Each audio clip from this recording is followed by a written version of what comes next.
represent him properly, reflect him properly.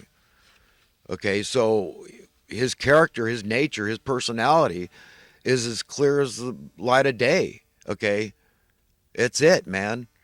Okay, and these evildoers, listen, I want to say the entire structure of our reality is muddied and bloodied. Okay, and it's very easy to muddy and bloody the waters. Think about it. Just think about it. Look at it instead of a metaphor, look at it in a literal way. Easy. Okay, you take nice, clear waters that we could have, that God is longing to give us, longing us for us to yearn for, to know what we're after, and get clear in your mind what you're after. Distinguish, disseminate, okay, differentiate between organic problems and inorganic problems. The inorganic ones being ones that are invented. This is mud that's thrown in to the water, blood that's thrown into the water, the violence, the murkiness. This idea is Babylon, this Babylon factor. It's overwhelming. It's you'll never be able. It's insurmountable. Don't even try. Just accept this world. This is common sense. Get a good education, do what you're told, get a good job, earn gobs of money, be successful, be famous if you want, and just because you're going to be vaunted and exalted in the media and worship, right? So a lot of people like sycophants. I mean, they think they're smarter, but they're not. They know they're not smart at the end of the day.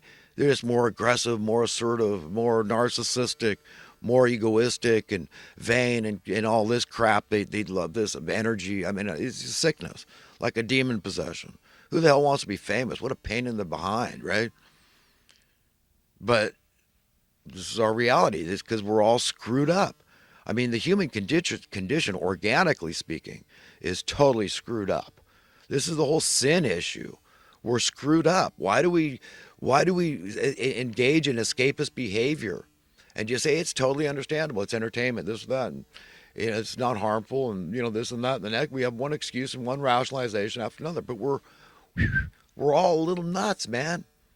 We do things that bring us down. Why do we do that?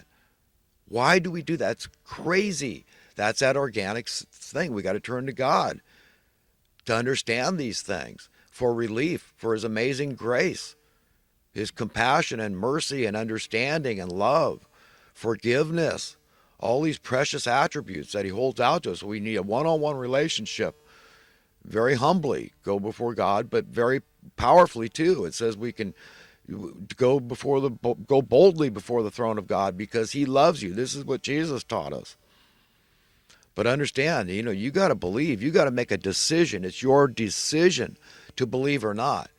To not prescribe to an ignorance is bliss philosophy is your call. But everybody's going to we understand why they do. It hurts my head. It's a lot to think about and digest here, buddy.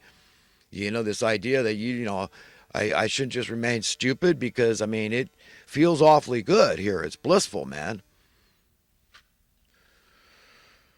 So this is what I mean. I'm trying to reach people that are unwittingly evil. You see, that's a big problem. Okay, I have a big problem with that. People living their lives like brute beasts. Just trying to fit in. I go to work, I watch TV, I have very simple, very basic. I eat, and I got a couple of friends in my little social group with common interests, sports or this way or that way. And small-minded people make me nuts. Okay, you got to think that you're a god. That's what you are. You're made in the image and likeness of God. You're God's child. So in that sense, you're like a little god, a small g, right? That's what you are. That's what we all are. We've got a big responsibility. Don't shirk that responsibility by believing in small-minded nonsense that you are this brute beast, that you're just born to die, and who knows if there are hereafter. Maybe there is, maybe there not. It's none of my business. All I know is what I know, and this is it. This is all there. It must drive God nuts too. We're these cosmic critters with unlimited potential that live forever. We can't get off this merry-go-round called human existence. Okay, so you've got to somehow get comfortable with it. And the only way you can do that is with God's assistance, God's help, on a one-on-one, individual manner. That's a relationship.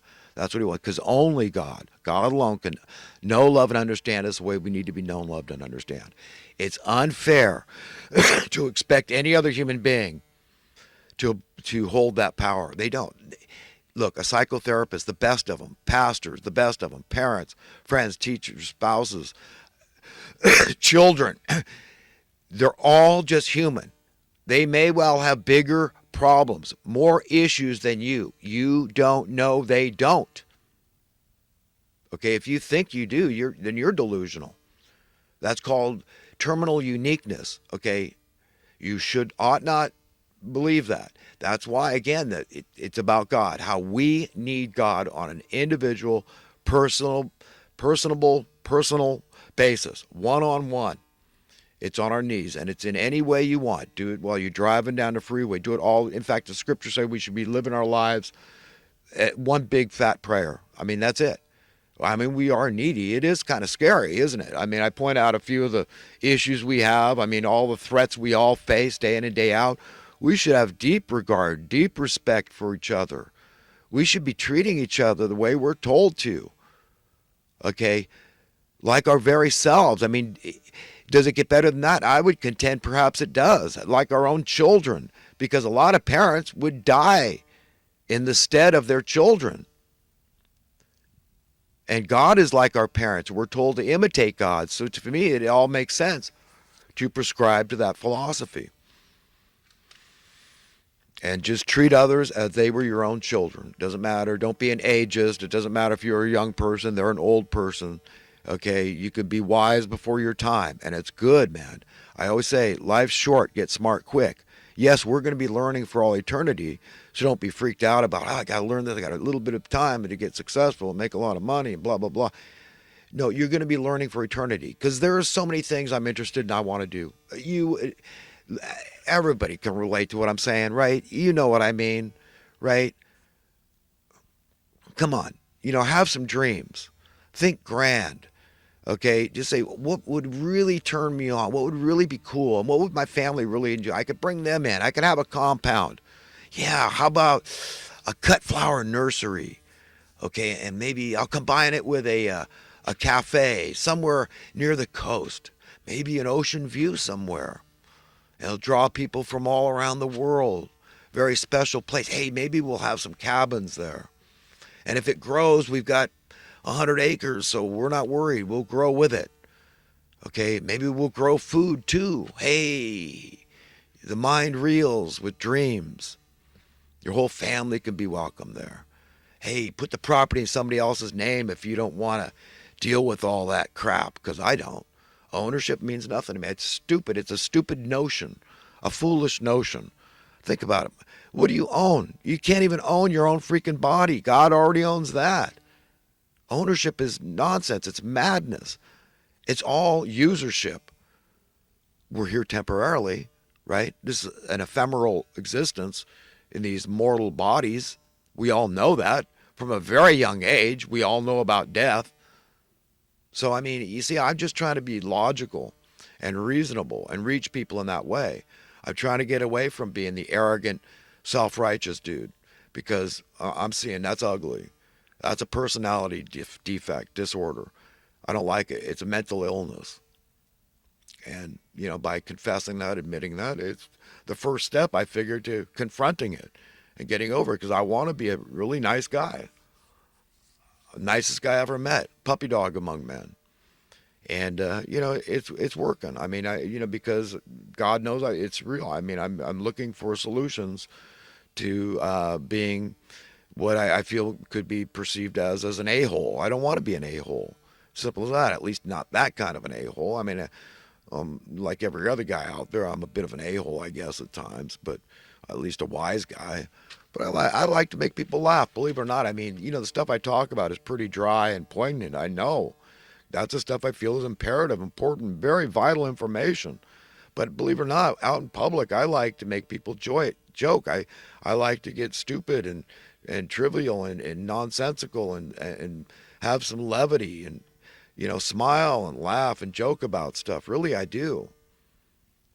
And I sometimes I wish I was a comedian. I think that's a great trade. I think those are really smart people that can make people laugh in a world with so much sorrow. But that's why I get into the stuff I do, is because I think it's vital. I'm not here to make anybody laugh, But, you know, sometimes once in a while I might share something I think is funny. Here's one for you. Listen, if somebody asks you a question and you don't have an immediate retort, you need a minute to think about, you know, exactly where they're going with that question and how you want to respond to it. What you do is you just reach over. You don't touch them, but you just reach toward their eyes. Hey, you got something in your eye there. And then you look a little, oh, that's just your ball when you figure out what you want to answer back with. It may not be funny, but at least it's original. Okay, well, listen, friends, I see my tape is running out.